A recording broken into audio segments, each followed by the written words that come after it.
Nah, Bang Irul, tadi saya tanya, udah jadi orang Sumbawa belum sih? Nah, 7 hari di sini. pertanyaannya susah nih kayaknya.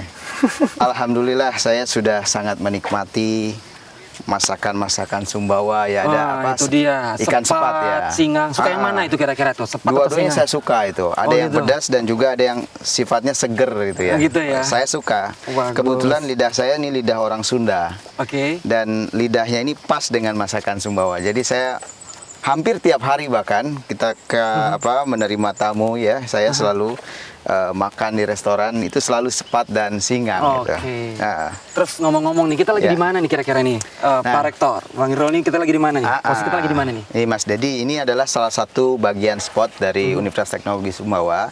Teman-teman di sini ini namanya ruang publik kreatif ya. Ruang publik kreatif ini adalah tempat untuk mahasiswa, dosen menikmati alam yang ada di kaki. Ini namanya kaki Bukit Olat Maras, Bukit Kebahagiaan nih Bang Dedi. Tempat orang berbahagia ini tempat di sini nih. Tempat orang merenung, berdiskusi, mencari solusi dan lain sebagainya. Oke. Gitu Bang. Dengan 7 tahunnya UTS, Bang Irul, secara akademik banyak prestasi lah ya. Betul. Oke, dosen-dosennya, mahasiswanya dan segala macam. Sebagai seorang akademisi di luar konteks Bang Irul sebagai rektor, sudut pandangnya Bang Irul terhadap 7 tahun perjalanannya UTS ini gimana? Nah, ini Bang Dedi, saya sangat apresiasi dengan rektor sebelumnya ya. Kita ada Bang Zul kan rektor pertama, luar biasa meletakkan pondasi bagi universitas. Kemudian Pak Dr. Arif, kemudian Pak Andi Tirta, dan kemudian saya melanjutkan. Apa yang sudah dicapai oleh mereka bertiga ini dalam membuat satu universitas ini merupakan pencapaian yang outstanding, yang luar biasa. Karena dalam waktu yang singkat, kita sudah bisa menghasilkan banyak hal. Dari hal akademik, hal penelitian, maupun pengabdian masyarakat. Sehingga kita lihat sekarang jumlah mahasiswa kita sudah 3.800. Oh, cukup banyak. Dan kita sekarang sedang pembukaan mahasiswa baru juga. Antusiasnya sudah semakin banyak. Jadi wajar ya kalau Wajar. misalnya founding father-nya UTS ini Pak Dr. Haji Zulkifli Mansyah itu kemarin banyak memuji tuh. Kita saksikan di pidatonya beliau itu. Ya. Pujiannya itu luar biasa buat Pak Andi Tirta itu. Betul. Iya kan? Betul. Nah, di salah satu media lokal juga saya baca itu bahwa Pak Andi Tirta bilang begini. Menjadi rektor itu cukup 1 periode. Apalagi UTS sekarang tuh udah kencang. Ya. Kalau saya 2 periode, saya mau kencangin apa gitu. Nah, dengan misalnya pujian yang bertubi-tubi dari founding father-nya UTS, ditambah lagi statementnya Dr. Andi Tirta kayak begitu, terbebani atau termotivasi Pak Rektor? Oh, saya tidak pernah merasa terbebani oleh apapun.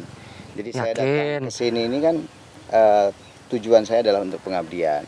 Terbebani kan karena pidatonya Oh, enggak. Pak Zul sendiri. Saya- Ini luar biasa Dr. Andi Tirta. Oh iya. Saya tidak merasa terbebani apapun karena saya punya visi juga bagaimana untuk memajukan UTS ini. Jadi kita saling memajukan lah gitu ya. Oke. Punya motivasi untuk memajukan universitas ini menjadi universitas yang membumi dan mendunia. Tapi di sisi yang berbeda, Dr. Andi Tirta bilang UTS sudah kenceng. Saya bingung mau kencengin apa lagi dengan UTS ini. Iya. Nah terus sekarang seorang Dr. Hairul Hudaya mau kencengin apa di UTS kira-kira? Ya, banyak yang harus saya kencangkan. Jadi kalau mobil itu mungkin masih manual ya. Kita mau buat mobil itu menjadi mobil yang matic yang super kencang. Intinya seperti itu. Gitu. Banyak hal. Yang pertama misalkan soal SDM. SDM kita umumnya adalah master. Ya, jadi lulusan master tentu saja untuk sebuah universitas ke depan untuk meningkatkan akreditasi, untuk penelitian-penelitian yang lebih lanjut itu perlu SDM kita doktorkan. Maka program Sudah ada gambaran Iya. visualnya bakal ke depan UTS bakal lebih hebat bagaimana di matanya Pak Rektor? Ya, saya tidak ingin nanti tujuannya hebat, tidak. Tapi saya ingin coba membenahi dari banyak hal. Terutama misalkan untuk SDM, program pertama saya adalah bagaimana doktorisasi. Nah, nanti SDM kita ini akan dipenuhi oleh dosen-dosennya terutama oleh yang berlulusan doktor misalkan. Nah, Harus orang Sumbawa atau orang luar? saya tidak membagi seperti itu. Jadi siapapun dosen yang di sini saya akan dukung gitu. Jadi nggak ada prioritas misalkan kepada Sumbawa ataupun non Sumbawa, tetapi teman-teman yang bergabung di sini nih mereka yang memiliki dedikasi yang tinggi, Bang Dedi. Oke. Mereka banyak juga lulusan dari luar negeri, kemudian datang ke sini untuk mengabdi, untuk mengajar, meneliti dan mengabdi. Seperti halnya Pak Rektor sekarang, ya jauh-jauh dari Korea dijemput, dibawa justru ke bawah kaki bukit ini, ya kan. Tapi dari sisi yang berbeda, misalnya Pak Rektor, ya kan, Bapak ini salah satu sampel atau figur lah ya orang yang berhasil menapaki karir akademisinya itu dengan jalur gratis alias beasiswa. Oh iya. Dari S1, S2, S3, bahkan yang kami baca Bapak juga terlibat aktif dalam beberapa penemuan, ya kan, beberapa penemuan. Nah, kira-kira ini Bang Herul, Bapak nanti itu akan mengajarkan hal ini atau strategi bagaimana jitunya mendapatkan beasiswa nggak ke teman-teman di UTS, baik itu mahasiswa atau dosen-dosennya kira-kira? Ya, jadi kan saya punya pengalaman ya di kampus. Saya juga sebagai birokrat kampus, kemudian saya punya pengalaman untuk penelitian, pengabdian masyarakat dan sebagainya. Pengalaman-pengalaman itu tentu saja pengalaman berharga untuk bisa saya share dengan teman-teman di sini, untuk bisa saya kontribusikan untuk kemajuan kampus ini. Jadi banyak hal yang sudah kita canangkan, namun kan baru seminggu nih Bang Dedi. Iya, betul. Seminggu ini saya lebih banyak kita ini mencoba untuk Silaturahmi mendengarkan dulu, silaturahmi, ya. mendengarkan aspirasi daripada warga kampus, ingin perbaikan ke depan. Semua saya datangi, bahkan satpam pun saya datangi. Jadi ingin mendengarkan warga sekitar bagaimana sebenarnya keinginan daripada para warga di kampus ini untuk supaya jauh berkembang ke depan.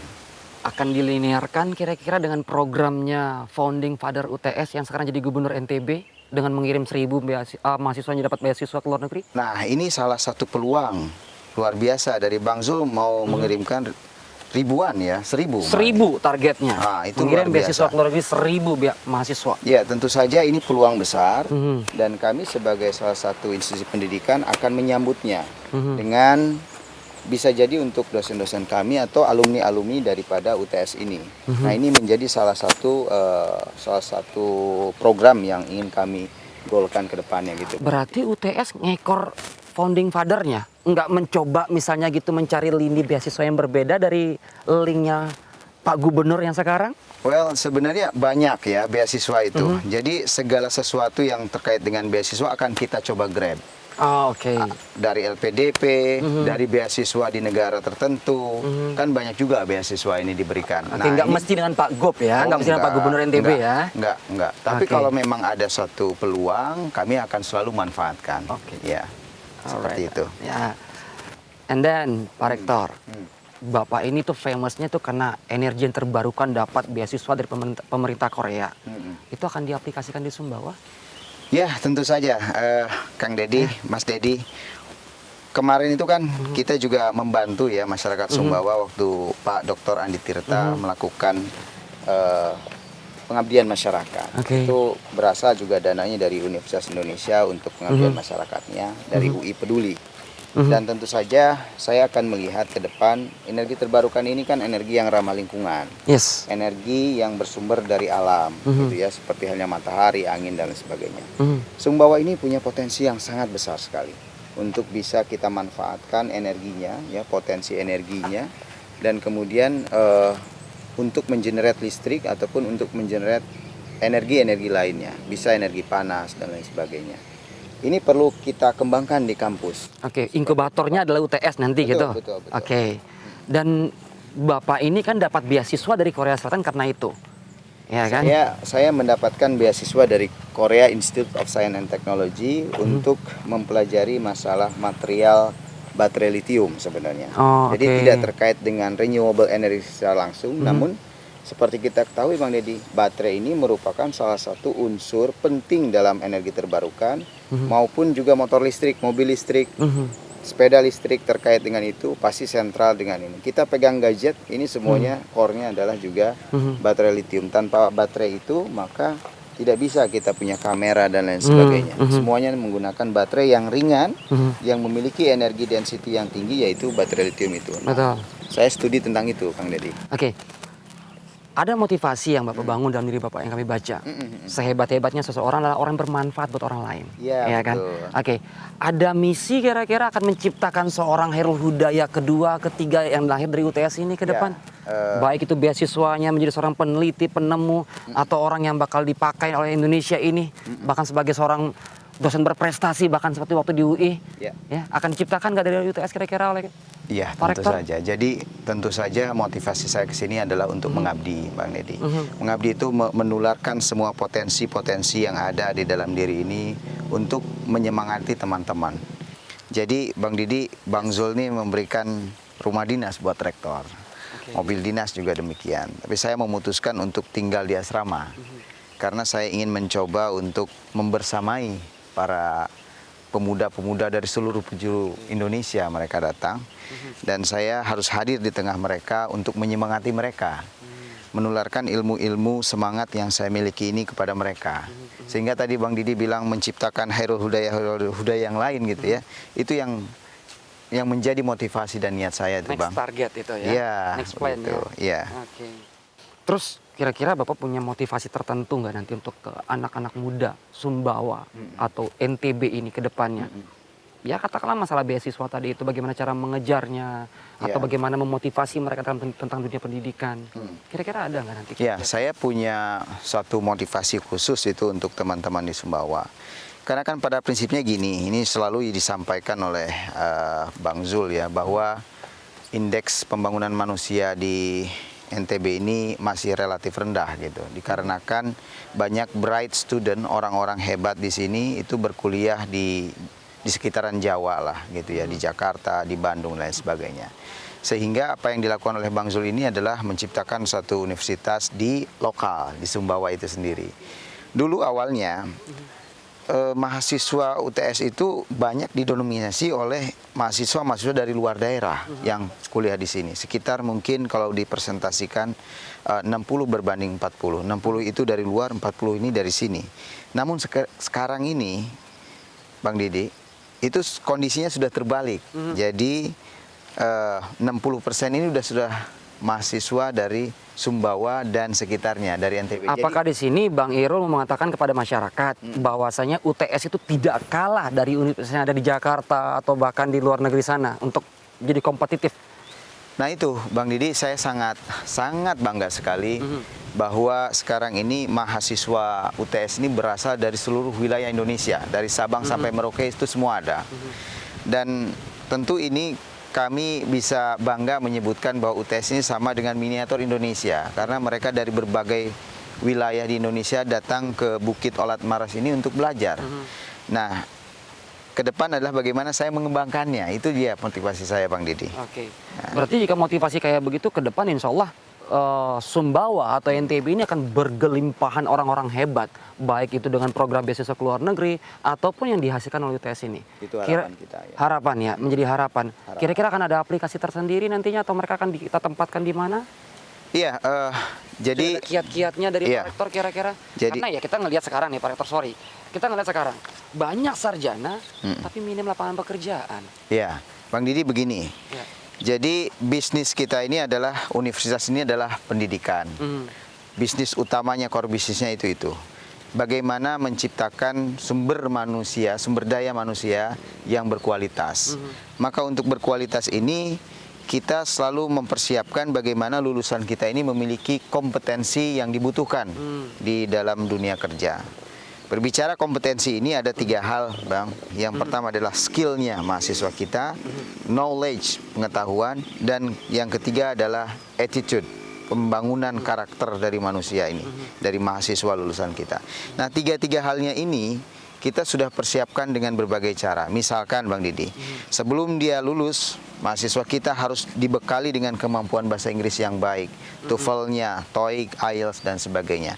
Kemudian mahasiswa kita juga harus dibekali dengan sertifikasi kompetensi yang sesuai dengan bidangnya masing-masing.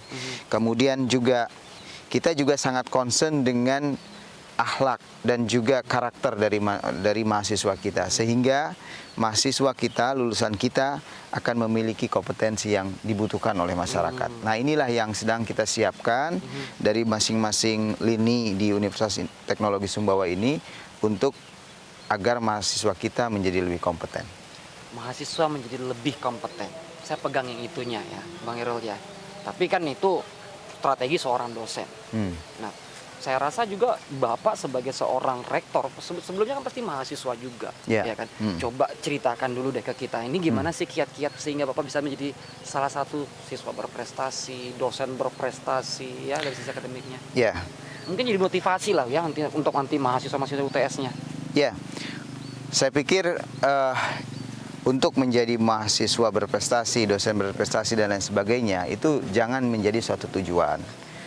Yang penting adalah bagaimana kita menikmati prosesnya, bagaimana proses itu merupakan hasil kristalisasi daripada pemikiran, keringat kita untuk lebih maju, Bang Didi. Nah, jadi untuk mahasiswa-mahasiswa saya di Universitas Teknologi Sumbawa tentu saja mereka akan kita dorong terus supaya mereka bisa mengembangkan soft skill mereka. Makanya kemampuan tadi bahasa Inggrisnya mereka harus ditingkatkan. Terus kemudian kemampuan interpersonal skill, bagaimana mahasiswa-mahasiswa kita ini nanti bisa memiliki kemampuan dalam hal berkomunikasi, berpresentasi dengan baik dan lain sebagainya. Jadi itulah yang akan kita coba kembangkan di sini sehingga di era globalisasi seperti ini mahasiswa kita bisa bersaing, Bang Didi. Dengan bukan hanya di tingkat lokal Indonesia tapi juga dengan mancanegara, internasional. Dan sketsa atau skema untuk pencapaian itu sudah ada? Ya, jadi kami sudah mendengar dari banyak dosen, dari banyak harapan daripada mahasiswa, dan ke depan insya Allah kita akan coba kembangkan ke sana, Bang Didi. Kalau kita ngelihat dari apa yang Bang Irul sampaikan ini benar-benar passionnya Bang Irul itu di dunia pendidikan dan pengajaran gitu ya? Ya, betul. Kenapa memilih bidang itu, Bang? Well, sebaik-baiknya ilmu ini adalah memang mengajar. Kembali ya, karena tadi. mengajar itu adalah kita akan belajar lagi, Bang Didi. Dengan mengajar itu kita mengajar. Bisa dengan mengajar itu sebenarnya kita belajar lagi. Nah, itu teman-teman. Ya.